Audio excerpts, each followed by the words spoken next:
Goddag alle sammen. Hej. Jeg vil gerne fortælle, hvorfor jeg er kommet nu. Jeg skal lade tusselød. Jeg ved godt, jeg plejer at komme. Ja, så sikkert. Så nu med at komme i skole, og hvor jeg vil gerne korthåret. Jeg vil donere mit hår til kræft. Jeg tænkte bare, det er en børnesang. Var det måske det? Nej, ikke. Jeg blev overrasket, da jeg kom hjem. Fordi jeg ville spørge en ven om det. Så når jeg har lov, at skal fortælle mig, at komme i. Så kom jeg selvfølgelig hjem. Der ved 13.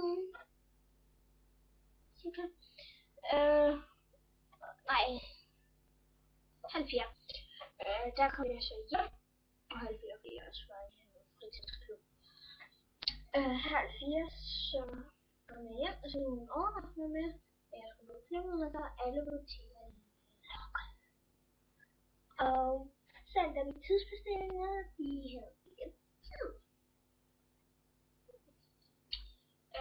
Så det andet ting var vist